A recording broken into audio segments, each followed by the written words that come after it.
या ठिकाणी मोहिते पाटलाच्या गुंडांनी गोपी शेठ या सभेला लोकांनी येऊ नये म्हणून या गावाला येणाऱ्या सगळ्या रस्त्याला कारखान्याचे चिटबॉय उभा केले।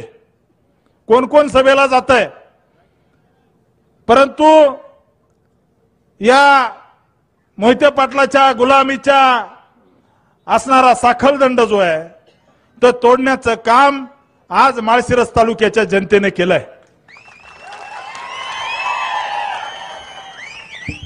गोपी शेठ, आम्ही अशा परिस्थितीमध्ये सदाभाऊ निवडणूक लढलो ज्यावेळेस आमच्याकडे कुणी पुढारी नव्हते। या ठिकाणी गावागावातील कार्यकर्ते हे पूर्ण ताकदीने लढले। छोट्या छोट्या कार्यकर्त्यांनी निवडणूक हातात घेऊन जे आम्हाला म्हणायचे यांना 5000 मतं पडणार नाही, त्यांना आम्ही गुडघ्यावर आणायचं काम केलं ह्या बहादर कार्यकर्त्याच्या जोरावरती। गोपी शेठ, आपली एक बहीण या ठिकाणी सोनाली शिरतोडे, संतोष शिरतोडे याला आदल्या दिवशी मोहिते पाटलाच्या गुंडांनी शिव्या दिल्या, जीवे मारण्याची धमकी दिली। पठ्ठ्याने आपल्या धर्मपत्नीला बूथ वरती उभा केलं आणि त्या ठिकाणी बूथ सांभाळायचं काम आपल्या बहिणीने केलं। मी गोपी शेठ आणि सदाभाऊंना या ठिकाणी विनंती करतो, ज्या बहिणीने त्या ठिकाणी जशी झाशीची राणी तलवार घेऊन लढत होती तशी आपली बहीण त्या बूथवर होती, त्या बहिणीचा सत्कार, सोनाली शिरतोडेचा सत्कार साडी चोळी देऊन आपण करावं हे आपल्याला विनंती करतो। संतोषराव या पुढे हार घालतील।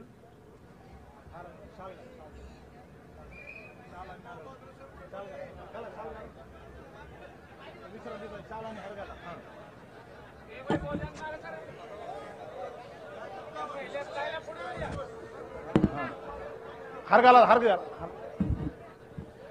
संतोषराव इथं थांबा तुम्ही, आणि साडी चुळ द्या यांना, घाला हार।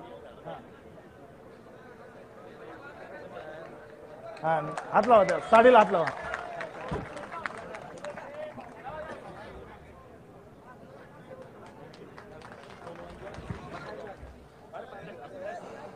बसा बसा ताई, बसा, साडी ठेवा।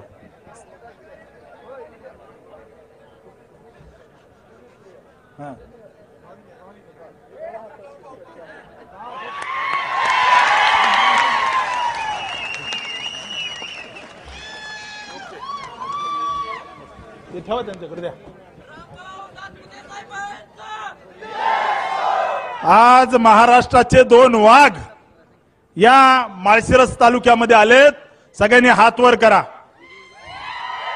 या गावातील जे मतदार आहेत त्यांना विनंती करतो, आपल्या हातातला आधार कार्ड दाखवा।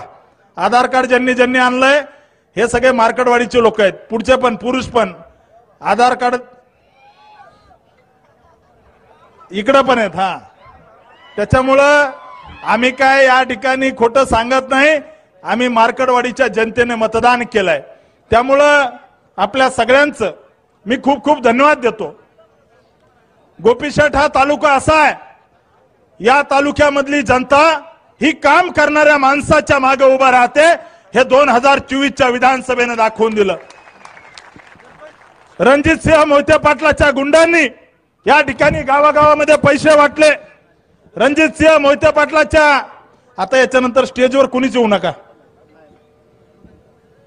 या ठिकाणी मोहिते पाटलाच्या गुंडांनी आपल्या कार्यकर्त्याला धमक्या दिल्या, परंतु कार्यकर्ता घाबरला नाही। या ठिकाणी इथला कार्यकर्ता हा लढणारा कार्यकर्ता आहे। विधानसभेच्या निवडणुकीच्या आधी गोपी शेठ एक माळशिरस तालुक्यातला एक स्वतःला चाणक्य म्हणून घेणारा नेता म्हणला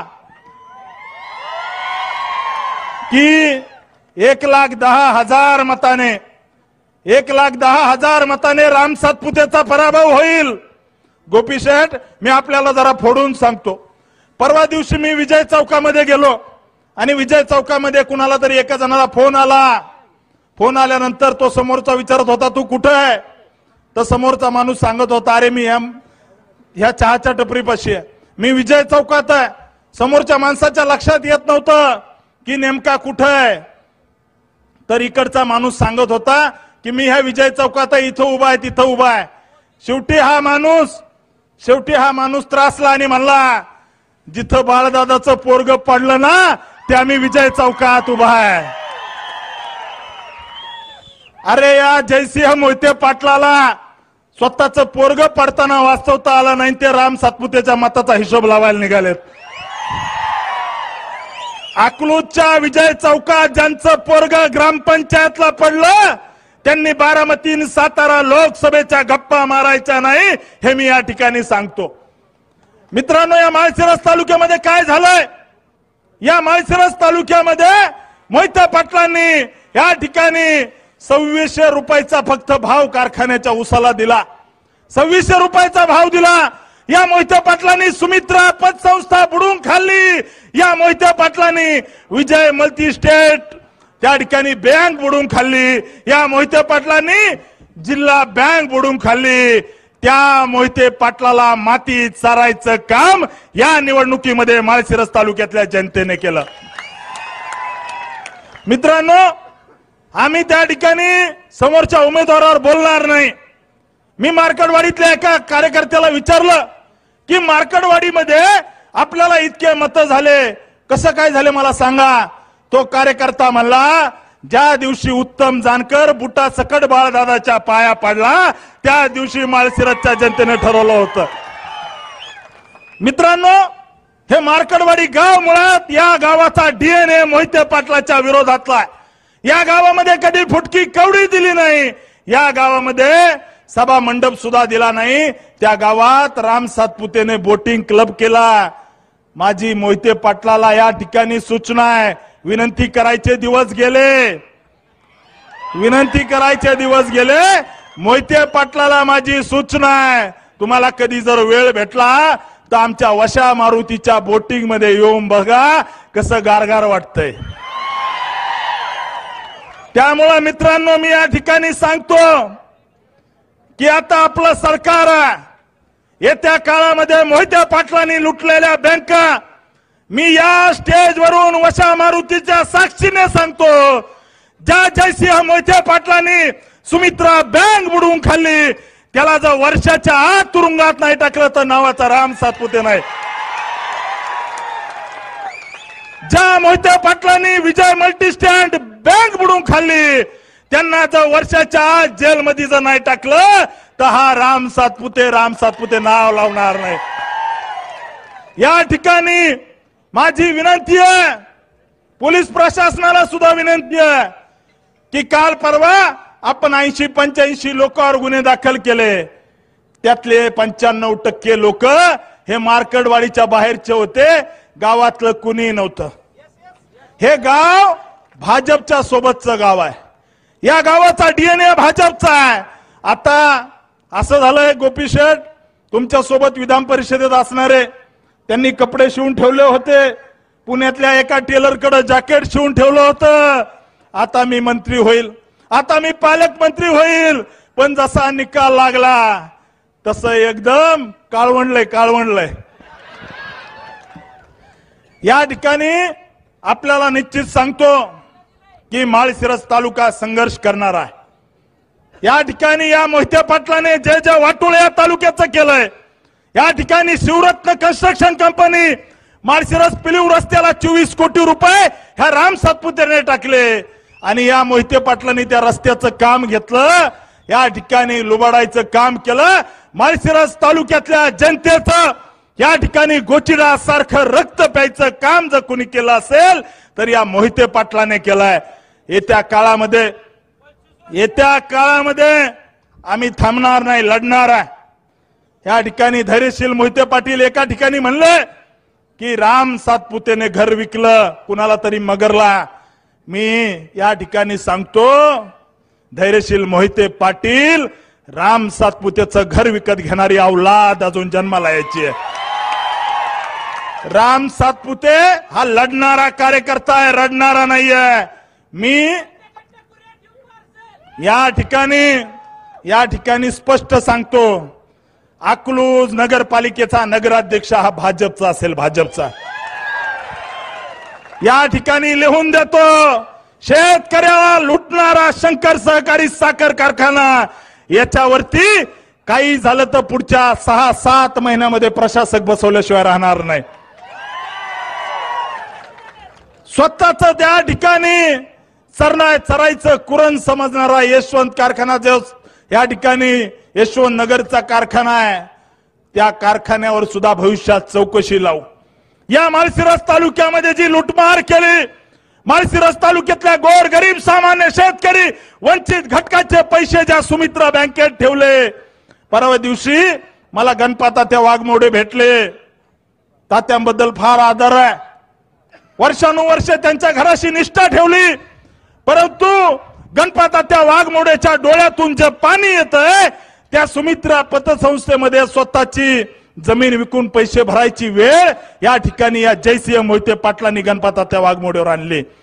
आणि मोहिते पाटलाच्या चमच्याला सांगतो, तसलं व्हॉट्सअपवर हे टाकणं ते टाकणं, व्हॉट्सअपवर असं टाकायचं तसं टाकायचं, हे बंद करा. राम सातपुते असल्या गोष्टीला घाबरत नाही. राम सातपुते या ठिकाणी चांगल्या चांगल्याला घोडा लावून इथपर्यंत आलेला कार्यकर्ता आहे. असा चालेला नाहीये, चांगल्या चांगल्याला घोडा लावून इथपर्यंत आलो आहे. त्याच्यामुळे काळजी करायचं कारण नाही. आमच्या कार्यकर्त्याला मारलं, कार्यकर्त्याला जर त्या ठिकाणी धमक्या दिल्या, आम्ही धमकी देणारा नाही. तो जो धमकी द्यायला लावणारे त्याला भर चौकात नागडा करून मारू, भर चौकात, हे या ठिकाणी सांगतो. आणि अनेकांना तुम्हाला धमकी समजायची तर धमकी समजा, आणि राम सातपुतेचं वाकडं तर कुणी काही करू शकत नाही. मी लेचा पेचा नाहीये, मी लढणारा कार्यकर्ता आहे. त्यामुळं मार्कडवाडीत काय झालं हे इथल्या जनतेला माहिती आहे. या गावामध्ये 21 कोटी 89 लाख रुपयाचे आपण कामं केले. या मार्कडवाडीमध्ये त्या ठिकाणी रणदिवे वस्तीवरती आपण सभा मंडप बांधला. काम जर सांगायला झाले तर गोपी शेठ तुम्हाला त्या ठिकाणी भाषणाला वेळ पुरायची नाही. त्याच्यामुळे हे 3 पानाची कामं या मार्कडवाडी गावामध्ये आपण मागच्या 5 वर्षामध्ये केले. माझं घर इथून 3 किलोमीटर अंतरावर आहे. त्यामुळे इथला माणूस उठला की माझ्या घरात सारखा माझ्या घरामध्ये असतो, माझ्या घरातल्या सदस्यासारखा माझ्या घरामध्ये असतो. अशी इथली जनता आहे, त्यांच्या सोबत राहणारा मी माणूस आहे. मोहिते पाटलांची या ठिकाणी गुलामी या गावाला कधी मान्य नाही. म्हणून इतक्या मोठ्या प्रमाणात मतं झाले. मीडियावाल्यांना मी सांगतो, मीडियावाले काय बातम्या लावतात की मार्कडवाडी ग्रामस्थांचा ठराव. अरे त्या मोहितेंच्या 4 टकुरेने आम्हाला मतदान घ्यायचं म्हणजे गाव होत नाही. गाव काय असतं हे असतं, याला सभा म्हणतात. ग्रामस्थ अजिबात नव्हते. मोहितेंचे जानकरचे 4 कार्यकर्ते म्हणायचे आणि हे मीडियावाले बातम्या लावायचे ग्रामस्थांचा असं ग्रामस्थ असं तसं. ग्रामस्थांचा काही एक संबंध नाही. मोहिते आणि जानकरच्या 4 लोकांनी म्हणलं म्हणजे गाव होत नाही. गावाने 1003 मतं दिलेत. त्याच्यामुळे आपल्या सगळ्यांना सांगतो की या भागातील विकास जो आहे तो आपल्याला भविष्यात करायचा आहे. आपलं सरकार आहे आणि निश्चित सांगतोय निर्णय झालाय. या ठिकाणी लोकसभेला मोदीजी आले, या ठिकाणी माळशिरस मध्ये नरेंद्रजी मोदीजी आले रणजित निंबाळकरांच्या प्रचाराला. त्यावेळेस हे रणजितसिंह मोहिते पाटील घरामध्ये बसले होते. ज्यावेळेस देवेंद्रजी फडणवीस साहेब या ठिकाणी खासदार साहेबांच्या प्रचाराला अकलूजच्या विजय चौकात आले, त्यावेळेस हे रणजितसिंह मोहिते पाटील घरात बसले होते.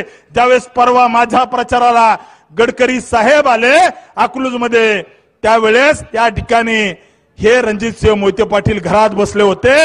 आणि आता भाजप नेत्यांच्या दारात नाक घासत म्हणतात की मी तुमचाच आहे. हे नाही चालणार, ही डबल ढोलकी चालणार नाही. राजीनामा घ्यायचा नसतो, थोडी लाज शिल्लक असली तर राजीनामा द्यायचा असतो. लाज शिल्लक असली तर या मंचावरून, मार्कडवाडीच्या मंचावरून मी रणजितसिंह मोहिते पाटलाला सांगतो, थोडी जनाची नाही मनाची लाज शिल्लक असेल तर राजीनामा देऊन टाका, राजीनामा देऊन टाका. कारण तुम्ही भाजपच्या विरोधात काम केलंय. नरेंद्र मोदी पंतप्रधान होऊ नयेत, अमित शहा गृहमंत्री होऊ नयेत म्हणून रणजितसिंह मोहिते पाटलाने भारतीय जनता पार्टीच्या विरोधात काम केलंय. त्याच्यामुळे थोडी लाज शिल्लक असेल. ही भावना आमची आहे. तुम्ही आमचे नेते आहात, राज्याचे नेते आहात. तुम्ही फडणवीस साहेबांना सांगा की गद्दाराला माफी नको. या ठिकाणी जी गद्दारी भारतीय जनता पार्टीशी या रणजितसिंह मोहिते पाटलाचं राजकारण संपलं होतं, या ठिकाणी हे थापीला लागले होते त्यांना आमदारकी देण्याचं काम देवेंद्र फडणवीस साहेबांनी केलं। या ठिकाणी शंकर कारखान्याचं जे धुराडं पेटलंय ते देवेंद्र फडणवीस साहेबांनी 113 कोटी रुपये दिले म्हणून पेटलंय आणि त्यांनी आपल्याशी गद्दारी केली आहे। तुम्ही फडणवीस साहेबांना सांगा की गद्दारांना माफी करायची नाही। मी साहेबांच्या कानावर टाकलंय या ठिकाणी पडळकर साहेब तुम्हाला मी सांगतो जर या ठिकाणी लवकर हकालपट्टी झाली नाही तर भारतीय जनता पार्टीचे कार्यकर्ते रक्ताने पत्र लिहून पार्टीला पाठवतील की या गद्दाराची हकालपट्टी झाली पाहिजे। कारण आपल्या कार्यकर्त्याचं रक्त सांडलंय। अकलूज मधले आपल्या मनोज साळुंखे नावाच्या कार्यकर्त्याला मोहितेंच्या गुंडांनी या ठिकाणी बूथवर उभा राहिला म्हणून मारलंय। आपला किसान मोर्चाचा जिल्हाध्यक्ष बाळासाहेब सरगर यांनी भाजपचं काम केलं म्हणून मोहितेंच्या गुंडांनी त्या ठिकाणी त्यांना मारलंय। त्यामुळे मित्रांनो ही निवडणूक आज या माळशिरस तालुक्यातली ही जी निवडणूक आहे ही ऐतिहासिक निवडणूक आहे आणि मी 100% सांगतो येणाऱ्या जिल्हा परिषद पंचायत समिती निवडणुकीला मोहिते पाटलांच्या खोडांना या ठिकाणी तरणे बांड पुढे पाडतील हा मला विश्वास आहे। मला विश्वास आहे कारण या ठिकाणी कामाचा माणूस म्हणून माळशिरस तालुक्यात मी काम केलंय। दिवस रात्र लोकांची सेवा केली। दिवस म्हणू नका रात्र म्हणू नका मी तुमच्या सुखदुःखात उभा राहिलोय त्यामुळे मला तुम्ही इतके मत दिलेत। गोपी शेठ आम्ही जी त्या ठिकाणी निवडणूक हरल्यानंतर आमच्या कार्यकर्त्याने सोलापूर जिल्ह्यातल्या सगळ्या पेपरला फुल पेज जाहिराती दिल्या। फुल पेज आले होते ना सगळ्या पेपरला फुल पेज जाहिराती दिल्या। हे मोहिते पाटील जिल्ह्यामध्ये जाऊन सांगतात आम्ही जिल्ह्याचे नेते आम्ही राज्याचे नेते आम्ही असे आम्ही तसे। जिल्ह्याला आम्हाला दाखवून द्यायचं होतं या मोहिते पाटलाच्या नाका खालून आम्ही 1,08,566 मतं घेतले हे आम्हाला जिल्ह्याला दाखवून द्यायचं होतं। त्यामुळे मित्रांनो येणारा काळ संघर्षाचा येणारा काळ त्या ठिकाणी आपला सुवर्ण काळ असणार आहे। गल्लीपासून दिल्लीपर्यंत आपलं सरकार आहे। गोपी शेठ अजून एक सांगतो यांना एक सवय आहे की पळून दिलं की ते अजितदादाच्या जाऊन पाया पडतील। या ठिकाणी भारतीय जनता पार्टीने हाकलून दिलं की ते एकनाथ शिंदे साहेबांच्या जाऊन पाया पडतील। आमची तुम्हाला विनंती आहे साहेब जर असं झालं तर आमच्या कार्यकर्त्यांची राजकीय हत्या होईल राजकीय हत्या। त्यामुळे तुमच्या हातात आहे की आम्हाला त्या ठिकाणी संघर्ष करायचा आहे। या ठिकाणी माळशिरस तालुक्यामध्ये MIDC आणायची माळशिरस तालुक्यामध्ये विकासाची गंगा आणायची माळशिरस तालुक्याच्या वाड्या वस्तीवर ते रस्ते झाले पाहिजे। परंतु या ठिकाणी आपण गद्दाराला क्षमा करू नका। आमची तुम्हाला विनंती आहे येत्या काळामध्ये आम्ही संघर्ष करायला तयार आहे। मी काल परवा माझा एक विद्यार्थी चळवळीतला फोटो फेसबुकला टाकला। माझा विद्यार्थी चळवळीतला फोटो फेसबुकला टाकला की अशा पद्धतीने आम्ही लढणारा माणूस आहे मी लढणारा कार्यकर्ता आहे। त्यामुळे आपल्या सगळ्यांना पुन्हा एकदा विनंती करतो की आज या मार्कडवाडी गावामध्ये जी भव्य सभा होतीये या सभेचे साक्षीदार आपण होत आहेत। मी निश्चित या ठिकाणी सांगतो 2029 ला या माळशिरस विधानसभेचा आमदार हा भारतीय जनता पार्टी आणि महायुतीचाच असेल हा मी शब्द देतो। गोपी शेठ मी दिवस रात्र एक करेल या माळशिरस तालुक्यातल्या गावागावात जाईल अकलूजच्या गल्ली बोळामध्ये भारतीय जनता पार्टीची शाखा काढेल अकलूजच्या घराघरामध्ये या ठिकाणी तालुक्याच्या पूर्व भागामध्ये जाईल जिथे कमी पडलो तिथे त्या ठिकाणी झोकून देऊन काम करेल। परंतु 2029 ला जर गुलाल आला नाही तर हा राम सातपुते राजकारणातून थांबून जाईल। मी 100% सांगतो कारण मला माझ्या कर्तृत्वावर विश्वास आहे की गोपी शेठ 2029 ला 100% गुलाल आपला असेल। त्यामुळे या मार्कडवाडीतल्या सभेनिमित्त हा संकल्प करायला आलो आहे। यांनी खोटे नरेटिव्ह किती चालू द्या यांचं काय ठरलं होतं की एक असं गाव निवडवायचं म्हणजे रणजितसिंह मोहिते पाटील उत्तम जानकर आणि धैर्यशील मोहिते पाटील आणि बाळदादा तिघ जण बसले आणि मला सांगितलं ना आता माझे पण लोक आहेत ते आपल्या मागे जसे चिडबाई सोडते तसं आपलं बी काहीतरी असेल ना। असे तिघ चौघ जण बसले उत्तम जानकर आणि हे सगळे। मग आता आपल्याला एक काम करायचं राम सातपुतेला इतके मतं पडलेत तर आपल्याला तालुक्यात असं दाखवावं लागेल की राम सातपुतेच्या मागे लोक नाही। मग काय करायचं मग आपण एक गाव निवडू त्या गावामध्ये इतके मतं झालेत हे आम्हाला कधीच मान्य नाही असं म्हणायचं। नंतर आपण बॅलेट पेपरवरती मतदान घ्यायचं असं एकंदरीत ठरलं. रणजितसिंह मोहिते पाटील म्हणले चालतंय चालतंय, काय अडचण नाही, काही अडचण नाही, चालतंय. आणि मग अशा पद्धतीचं एक नाटक रचलं. त्याच्यामुळे मी काय म्हणतोय, या मार्कडवाडीचा जो इव्हेंट आहे, या इव्हेंटचा मास्टरमाइंड रणजितसिंह मोहिते पाटील आहे, रणजितसिंह मोहिते पाटील आहे. त्याच्यामुळे यांनी ठरवलं आपण एकही माणूस मतदानालाच आला नाही बाहेर, कशाला येतील. म्हणजे यांचं असं झालं, MPSC ला एखादा मुलगा नापास झाला, नापास झाल्यानंतर त्यांनी सांगायचं मला MPSCचं अजिबात पटत नाही, मी माझ्या गावात जाणार, चौकात बसणार, पेपर माझ्या मनाने लिहिणार आणि मीच चेक करणार आणि त्या ठिकाणी मीच निकाल लावणार, अशा पद्धतीचा यांचा धंदा होता. त्यामुळे मित्रांनो, आपल्याला सगळ्याला हा जो खोटा नरेटिव्ह मोहिते पाटलांनी रचला त्याला उत्तर म्हणून आजची ही सभा आहे. आणि त्याच्यासाठी आज आपले 2 नेते या ठिकाणी आलेत. माझी तुम्हाला विनंती आहे की आपल्याला ताकदीने लढायचंय, झोकून देऊन लढायचंय, गद्दारांना धडा शिकवायचा आहे. त्यामुळे आपण सगळ्यांनी झोकून देऊन लढायचंय. आपण सगळे इतक्या मोठ्या संख्येने आलात त्याबद्दल आपल्या सगळ्यांचे खूप खूप धन्यवाद. आपण सगळ्यांनी एकदा हात वर करायचं. भारतीय जनता पार्टीचा, भारत माता की जय भवानी, हर हर डॉक्टर बाबासाहेब आंबेडकरांचा. धन्यवाद. धन्यवाद माझे आमदार साहेब. यानंतर आजपर्यंत आपण ऐकलं होतं